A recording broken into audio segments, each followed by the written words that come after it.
Good evening, Vietnam. The show something back in the 80s. Or good morning, Vietnam. Robin Williams, rest in peace, guys. Hey, what's up, everybody? So I'm excited to do this one. Finally got some requests. I've been waiting to do this one for a while. I wasn't sure.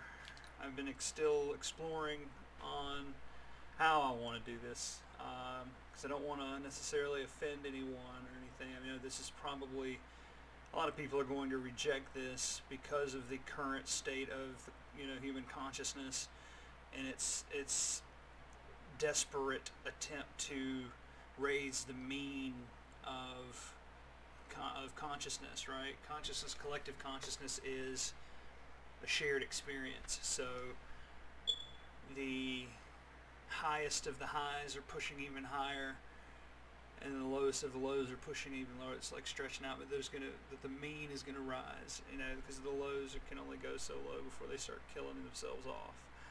Right, so the mean is gonna raise, and hopefully, and I think that what they're intuitively trying to do is stave off this upcoming suicide, epidemic we're going to be seeing probably in the next 4 to 7 years. There's going to be massive amounts of suicides, and I think it's probably going to affect straight white males the most, because they're already the group of people who probably kill themselves the most. And I think in what we're intuitively all doing is trying to stave that off. And so everyone who feels this spiritually, right? Because you have to acknowledge that the spiritual world is real, and it's it's part of our shared consciousness experience. And so the spiritual things, but it's not kind of what everybody thinks it is, right? It's not as abnormal, or it's not as supernatural as people think. I mean, these things are all very natural, I would argue. So this video in particular is false prophets in the era of shallow love and light, and in the midst of a mental health crisis. So what's really going on, right? So we collectively are outgrowing the old system. We were all damaged by the old system, and old and current system. I don't know if that's blinking. Stop blinking.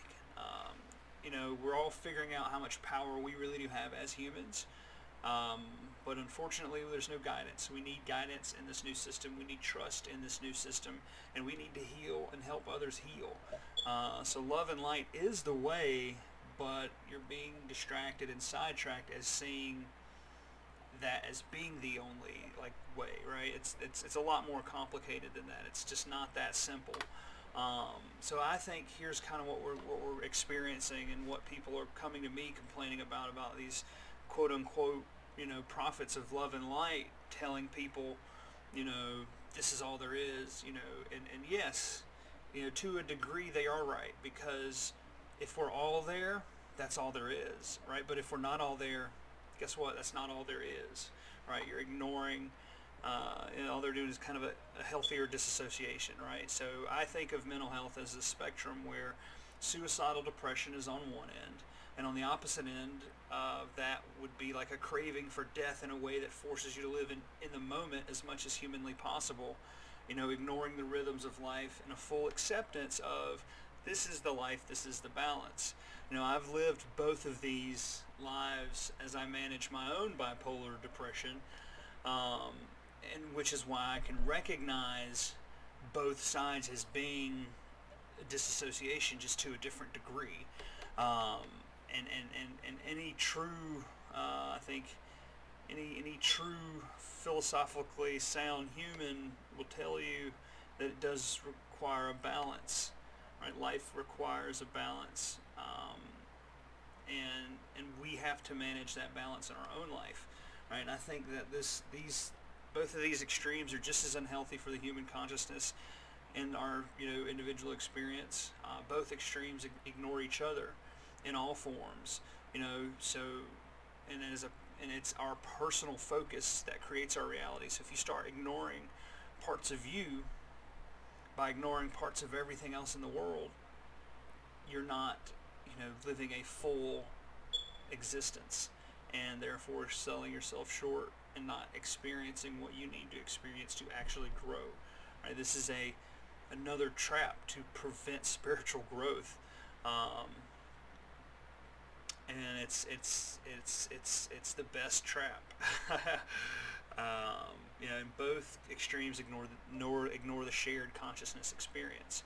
So one way to kind of tell the difference between someone who is truly preaching a good way, or truly not necessarily preaching but teaching a good way to heal yourself, would be someone who recognizes the balance and recognizes the truth of this this quote unquote nirvana that most people are saying, oh, I want to reach to this nirvana stage. Well, the nirvana stage is the craving of death that forces you to live life in the moment.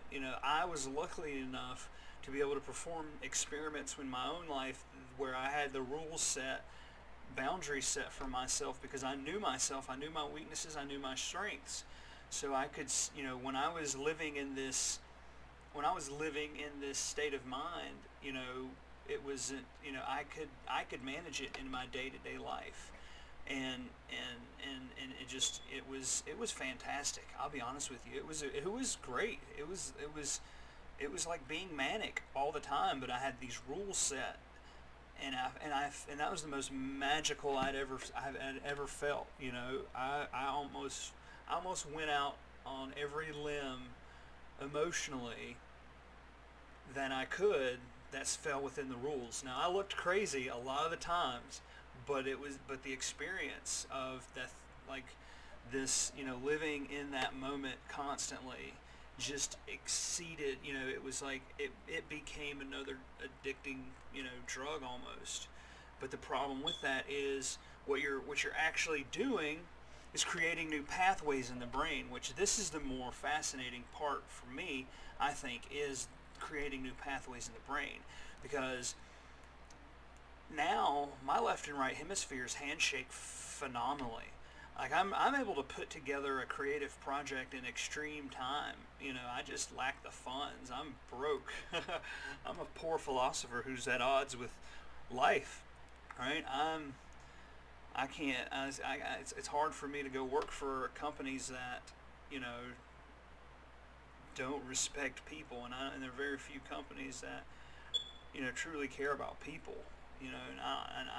It's like I can't, as a philosopher, throw away my philosophy just for a buck. I just go homeless and rot and die, to live my own philosophy. That's how important my philosophy is. But I'm trying to will myself to go make some money so I can keep doing this stuff. But anyway, both. Like I said, this is the thing, right? It's extreme, disassociation on both ends. Because I've lived suicidal depression. I'm sure if you've seen any of my other videos, you'll understand that. So, what can you do to protect yourself? First, you can make personal covenants. Like, in the Bible, there's covenants to God, right? You make personal covenants to yourself, right? And that's what I did, when I wrote those rules that allowed me to live in a manic state and not do anything extremely crazy. Like, so that would get me in trouble. It was being able to tune into and listen to my intuition that allowed me to perform these experiments, right? But I now, am coming to the end of another spiritual experiment, and I've learned quite a bit. Because up until a certain point in time, I had only been dealing with the internal self and how this stuff really applies. And so in my last 6 months, I've been experimenting with external factors, and there's a lot of interesting research that I've come across that I'll be sharing at a later time as I get that experience and convey it. I try to stick to my 6 months at a time. I'll live an experiment for 6 months, and I'm coming to the end of one, so I'm about to change the experiment. I think it's going to be a pretty decent experiment, because the results, like I said, all these are good. I don't want to get too sidetracked, but so tune in to and listen to your intuition. Surround yourself with people that will tell you the truth instead of ignoring your shortcomings. This is the hardest part. Um, because if you're not in tune with yourself, how do you know what the truth is, right? But when you hear the truth, you know the truth, right? And and that's the thing, right? So, but not everything, not all truths hit you the same once you've already heard them a couple times. That's the great part about creating new pathways in the brain is that's where that addictiveness is. It's that it feels so good to create a pathway, and then it feels so good to reconcile that pathway. It becomes a drug in and of itself. Remember the teachings of the Stoic philosophers. They people I think misunderstand them. They think just because you're controlling your emotions means you're not necessarily experiencing them. But um, the Stoic philosophies helped me a lot in when I was building my own philosophy. I did it the opposite way. I didn't read philosophy and then come up with one. I come up with a philosophy and then I would go read it. I've had the benefit of being uneducated and being able to educate myself to an extent, right? So like I said, I'm 100% self-taught in everything. I don't have a fancy college degree or anything like that. I'm just an idiot on the spectrum somewhere. So, but developing a personal philosophy will protect you from quote unquote false prophets or people who, are trying to keep you locked and not actually grow spiritually. So I think ultimately this entire experience is built for us to grow spiritually, and you're not going to grow spiritually if you're not dealing with your whole self. And the better you can deal with your whole self, the better you can, the quicker you'll grow spiritually, and you'll see the results in your life. You have to understand your own value, and then once you do, you'll intrinsically understand the values of others. The value of others. You'll know who not to waste your time with. So this is all this personal stuff is going to help you tune. So what does the right path look like? Now, the right path is a scary thing to say, because this is how people become self-righteous and then ultimately decide to destroy the world. Believe me, I've lived in that. But this is the cyclical nature of the ego, right? On that spectrum, if you develop a path for yourself and it works for other people, because you'll find other people that'll work for it, because our paths are just systems that we create. So, the cyclical nature of the ego is no different from the cyclical nature of the world's catastrophes, right? The world cleanses itself from time to time. That's when there's large fires and this, that, and the third. There's always something cleansing about destruction. So, the right path is simply the best you can do in every situation by applying your full skills and abilities into everything you do, right? It's not just what you get paid for. It's, you have to work on character, right? That's what the right path looks like. And you have to decide what parts of your character are important, and you can then live those parts and see how they act in the world. Like if you're living some values that you don't really believe in, you're never going to see the magic of the world. You're never going to see spiritual growth because you're living something else. You're living the values that are, much less than what your values are. And that was my situation, right? My values were much, much higher than what I could see in the world. And it took me 30 some odd years to live those values because I tried living the world's values. And when I started living my values, that's when my life changed. And the best way you can do this is, in order to discover this path, you have to discover yourself to the fullest. So if in every decision you make, if you can always find the win-win situation, you'll ultimately just land in your right path. It's like, does this take advantage of anyone, or does this just benefit me, or does this benefit everyone? I tried to find a way with my life to benefit myself and everyone, because I think the more important parts of life are not what you get paid for, it's the impact that you leave. So if you're constantly struggling to make an impact, you're going to eventually make an impact at something. And just the little bit that I've done, I feel I've already made an impact in a couple of people's lives, so it's already been worth it. That's why I do a video every time someone asks, because it's worth it to have that impact. I'm probably going to get to a point where I'm too busy to do that for everyone, but eventually I'll cover everything, and we'll all be on a healthy spiritual path. But luckily, if you do the parts of the, the other videos where you hone into your intuition, then I can just start making, general guiding, videos. But I guess this is maybe what I'm doing already. I hope this helps a lot of people, so just look for that win-win situation. So now how do I know? Because I found myself and then investigated my path. So I'm lucky, right? This is my benevolent love of God that has given me the luck, right? Is the name of my channel is the Reasonable Idiot, right? So here's what I discovered about myself, that I thought I was smart, right? I used to think I was smart, but I'm actually so dumb, right? I'm so dumb. I'm on that spectrum where I can peer on the other side and see geniuses, right? I can see. I'm so suboptimal. I can see optimum. Like it's a circular, but there's a line there where they created from the same thing, right? It's like I'm here and the best is here. I can see it. I can see the best in everything, right? By being so dumb, everything is amazing, and everything is I'm in awe of everything. And it's the best place to be in my situation, because it's like it takes away the ego, right? You take away the ego and you become this idiot. You're like, wow, everything's amazing, and that's to me the best place to be. And it's a very childlike place to be, which I that's why I don't fit into this world, because I'm a big dumb child, and I'm looking at the world through big dumb child eyes, and it's the best thing you could ever do. And the more I live as a big dumb child, the happier I am. The more people I can help, it seems. I don't know. Maybe it's just. That's how I look at my path, because nothing changed until I became an idiot. Until I just said, you know what, I'm dumb. I don't know anything. I need to learn. I need to relearn everything. That's when my life changed big time, and it took me 30-something years to do that.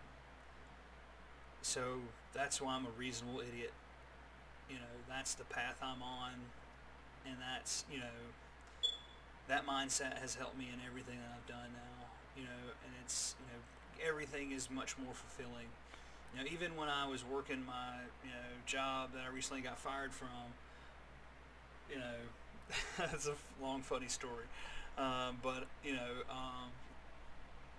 even then it was like, I was just glad to be working, and I was a big dumb idiot the whole time, and more people liked me as a big dumb idiot than when I used to be smart. And so I was like, and turns out I wanted to help people more than I don't want people to pay attention to me, but I want to be able to help everyone. So I'm living my own paradox. Right? I don't want the attention, but I have to help, so I have to do this, and I have to be this character, in this screen.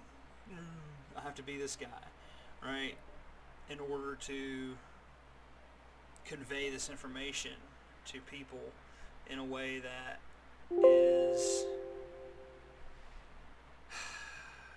I don't know, digestible. Because I think I give it a pretty good explanation, because I'm an idiot. If I can understand it, you can understand it, because I guarantee you're way smarter than I am.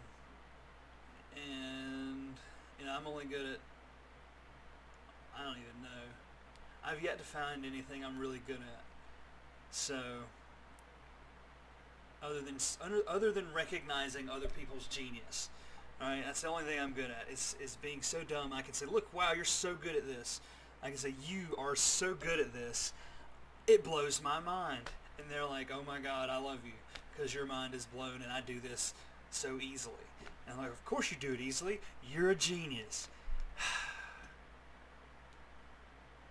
Geniuses are the most frustrating people to deal with. I will tell you that, but they are fun, and I like to watch them work. So if you ever get a chance to watch a genius work, you should do it. I'm looking to put together a group of geniuses so I could charge tickets. See, that's me using my dumb brain. Is now I'm going to sell tickets to get people to watch geniuses. So I'm looking for geniuses and people who want to watch geniuses and who will pay me tickets, because I think that might be the best job, is just finding geniuses. That might be the best job for me, is finding geniuses and then charging people to look at the geniuses. Yeah, we'll try it out. We'll see how that works. Oh man, well, I hope this helps. Understanding this new era of love and light, disassociation of, the highest kind. Like I said, it's going to be hard to get people out of it. They're going to have to fall from grace, right? That's what happens, right? So, and it hurts. It's a hard fall. Luckily, I had systems that kept preventing me from falling really hard, but I've fallen pretty hard, right? In my experiment, I had to experiment with this in my life in order, and it, their cause and effect happened just as I predicted. So, the hypothesis and everything like that was part of why I lost my job, because of a life experiment in the last 6 months. So, I'm dedicated to my philosophy. That's what I'm dedicated to, because it's the only thing that protects me in this time. And if when I talk about God, I talk about the unknown. Let's make that clear, right? Yeah, I don't want anyone to think their God is the one that's pushing me in a direction, right? It's my God, if any God, right? and you don't know my God, So don't put them,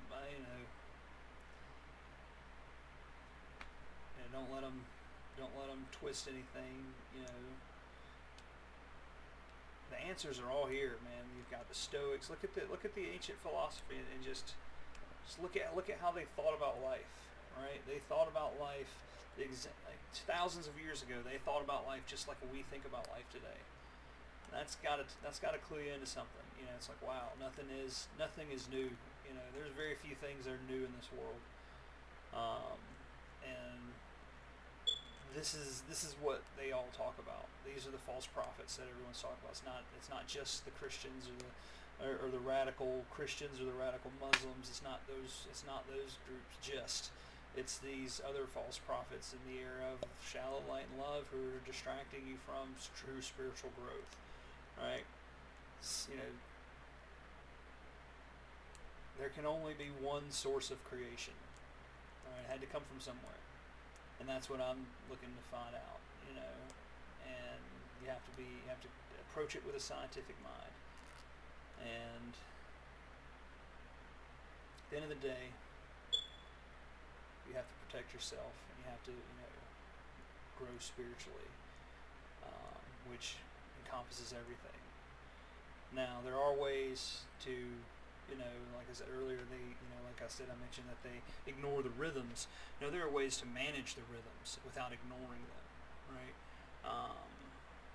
So, yeah. Build that philosophy. Let's make philosophy cool again, guys. Make philosophy cool again. If I can do it, if I'm the dumbest person on the spectrum, and I can see all the greatest people on the spectrum, anybody in between can do it. So, that's it. Thanks for watching. I hope this helps, and I hope you stay safe, and I hope I can continue to be a guiding light for those who need it. Thanks, and goodbye.